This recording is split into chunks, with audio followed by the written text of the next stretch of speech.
রাজ্যে জমিয়ে শীতের আমেজ শেষ পর্বে বলে জানালেন আলিপুর আবহাওয়া দপ্তরের বিজ্ঞানী ডক্টর সৌরীশ বন্দ্যোপাধ্যায়।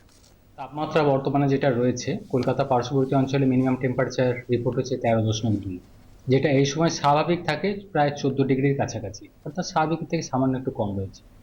পশ্চিমের জেলাগুলো সর্বনিম্ন রয়েছে 8.8-এর কাছাকাছি শ্রীনিকেতন, বাঁকুড়া, পশ্চিম বর্ধমান, পুরুলিয়া, ঝাড়গ্রাম 9 থেকে 10 ডিগ্রি কাছাকাছি রয়েছে।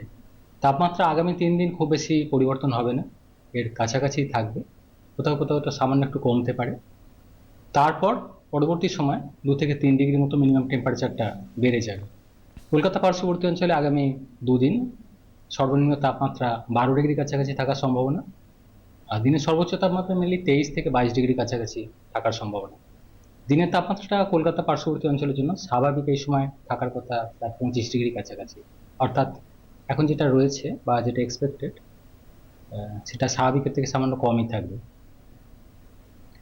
উত্তরবঙ্গের জন্য তাপমাত্রা দার্জিলিং সর্বনিম্ন রিপোর্ট হয়েছে পাহাড়ি এলাকায় 3 ডিগ্রি কাছাকাছি, অন্যান্য জেলাগুলো মেনলি 9 থেকে 11 ডিগ্রি কাছাকাছি মিনিমাম টেম্পারেচার রয়েছে বর্তমানে।